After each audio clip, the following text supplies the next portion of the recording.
Nesse exato momento, trilhões de bactérias, fungos e vírus estão trabalhando dentro do seu e do meu intestino.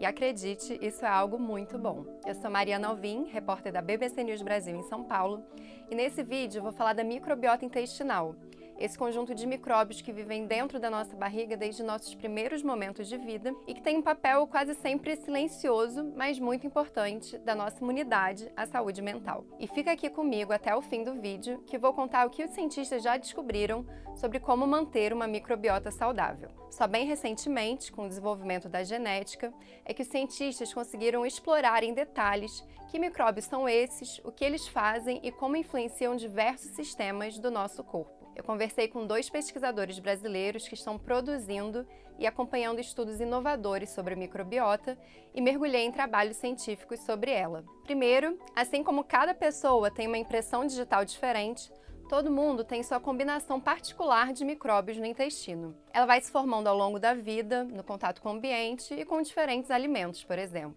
Mas estudos têm mostrado que a primeira infância é crucial na formação da microbiota e até o tipo de parto que nos coloca no mundo faz diferença. No parto normal, já entramos em contato com a microbiota vaginal da mãe, o que é positivo para que esses germes do bem ocupem nosso corpo. Existem evidências de que a amamentação também contribui para a formação de uma microbiota diversa e saudável. Deixando claro aqui que o corpo tem diversas microbiotas, da boca, do nariz, do pulmão e assim por diante. Mas o médico e professor Manuel Álvaro de Freitas me contou que a intestinal é a mais importante e numerosa. Ela está nos intestinos delgado e grosso, mas o intestino grosso é como se fosse a metrópole dos micróbios. E as bactérias, de nomes estranhos como Bacteroidetes, Firmicutes, Actinobactérias e Proteobactérias, são quem predominam ali. Por isso, Manuel focou mais nelas na nossa conversa. O professor trouxe, aliás, um dado interessante sobre as bactérias. A gente tem mais bactérias do que genes. A gente tem 22 mil genes, tem 100 trilhões de bactérias. Então as bactérias têm muito mais, a genética dela é muito maior do que a nossa, como ser humano, né? Aqui na BBC News Brasil, eu fico sempre de olho em novos estudos científicos. E a produção sobre a microbiota só tem aumentado nos últimos anos, chegando a um recorde de citações em 2021, como mostram dados do PubMed, que reúne pesquisas da área de saúde. Estudos relacionados à microbiota abordam até mesmo a Covid-19. Algumas linhas de pesquisa consideram que a Covid pode ser mais grave em pessoas com obesidade e diabetes tipo 2, porque elas normalmente têm disbiose, que é um desequilíbrio no funcionamento da microbiota. É justamente esse tipo de desequilíbrio que pode fazer com que algum germe que mora na nossa microbiota em algum momento possa fazer mal. O comportamento irregular na microbiota poderia contribuir para uma reação inflamatória descontrolada à infecção pelo coronavírus, desencadeando a chamada tempestade de citocinas, substâncias agressivas que o sistema imunológico libera para atacar o invasor, mas que, em excesso, podem acabar danificando células e órgãos vitais do nosso corpo. Uma pesquisa recente da Universidade Chinesa de Hong Kong, com amostras de fezes, mostrou que a microbiota de quem tem Covid longa é diferente de pessoas que nunca tiveram Covid ou que não adquiriram a Covid longa. Depois de 6 meses da infecção com Covid, aqueles que sofriam com sintomas persistentes tinham menor presença de bactérias geralmente benéficas, como a Blautia obium, e maior presença de bactérias que podem se tornar nocivas, como a Ruminococcus guinavus. Eu usei a Covid como exemplo aqui, mas também existem estudos buscando descobrir o papel da microbiota no câncer, nas alergias, na obesidade, na depressão. A gente não sabe se a microbiota é a causa ou o efeito. Se a disbiose levou à doença ou se a doença levou a um processo de disbiose. Na obesidade já está começando, já tem trabalhos também mostrando que o ratinho magro e o ratinho gordo, quando você pega a microbiota do ratinho gordo, passa para o magro, ele engorda. Quando você pega do magro para o gordo, ele emagrece.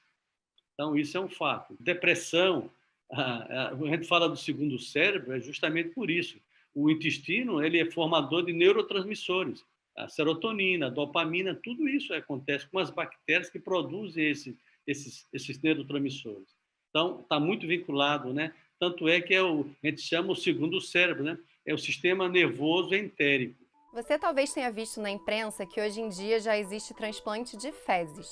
Essa operação de colocar a microbiota saudável de uma pessoa em outra pessoa com algum problema de saúde, por meio das fezes, vem sendo estudada como tratamento para inflamações intestinais, obesidade e infecções com bactérias muito resistentes. O transplante ainda é raro no Brasil. Cientistas da Faculdade Médica de Minnesota, nos Estados Unidos, publicaram recentemente um artigo afirmando que o transplante de fezes é uma boa opção para tratar a infecção recorrente pela bactéria Clostridioides difficile, que causa uma infecção conhecida pela sigla CDI. O curioso é que esse problema frequentemente começa com o uso de antibióticos, remédios que são usados para aplacar a infecção por alguma bactéria. Mas no fim, eles acabam abalando a microbiota como um todo e abrem brechas para bactérias oportunistas. Aliás, esse tipo de desequilíbrio é um dos motivos pelos quais especialistas e a Organização Mundial da Saúde defendem o uso mais responsável de antibióticos. Aqui no Brasil, o professor Manuel é um dos fundadores do INHAME, um instituto ligado à Universidade Federal de Alagoas que estuda a microbiota intestinal. Ele e a equipe montaram uma espécie de banco de fezes para doação e realizaram transplantes de microbiota em 21 pessoas no segundo semestre de 2021. Agora, eles devem fazer transplantes em mais 19 pacientes a partir de julho. Os transplantes que vêm sendo realizados em Alagoas são principalmente para o tratamento de doenças inflamatórias intestinais. A gente pode trabalhar pesquisando doadores, que é uma coisa muito complexa, você conseguir doadores por uma série de razões. Pelo fato das pessoas, né, não terem esse costume, porque quando você fala fezes, é uma coisa que não presta, que pode ser desprezado e tal, tudo isso. Então, você tem que criar uma maneira de convencer as pessoas de que eles, né, as pessoas que podem ser doadores são pessoas que têm uma saúde plena, que têm uma microbiota equilibrada, que a gente chama de eubiose, que você pode ajudar outras pessoas. Bem, agora o que eu prometi no começo do vídeo. O que podemos fazer no dia a dia para ter uma microbiota saudável? Como tudo que tem a ver com a saúde, a resposta inclui uma combinação de fatores. Boa alimentação, prática de atividade física, boas noites de sono, não fumar. Uma microbiota saudável, em geral, é diversa. Tem um grande número de espécies que cumprem funções variadas. Outra característica importante da microbiota é ser resistente a perturbações. Um exemplo é o impacto causado por antibióticos. A alimentação é uma grande aliada para isso. Daniel MacDonald, diretor do Projeto Americano do Intestino, contou para a BBC que o estudo da microbiota de milhares de pessoas nos Estados Unidos sugere que aqueles com dietas com mais vegetais têm uma microbiota mais diversificada. Por outro lado, ao que tudo indica, os alimentos ultraprocessados não seriam nada recomendáveis. Mas ainda não se sabe o quão rápido a nossa microbiota intestinal muda quando alteramos nossa alimentação. Há pesquisas que mostram algumas mudanças dentro de alguns dias, mas uma microbiota saudável provavelmente é cultivada no longo prazo. Isso porque, segundo me disse o biólogo e professor Vitor Marim, a microbiota vai se acostumando com o que comemos ao longo da vida. Ele acrescentou que a combinação dos alimentos também é importante e podem compensar comidas que, isoladas, não são saudáveis. Por exemplo, a combinação de massas e temperos da cozinha italiana ou de salsicha com repolho fermentado da cozinha alemã. Também tem um exemplo brasileiro. É uma refeição que a pessoa consome arroz, feijão, linguiça, batata frita e verdura todo dia. E a pessoa é saudável, está tudo certo com a saúde, não tem colesterol alto, não tem triglicerídeos, ela está impecável.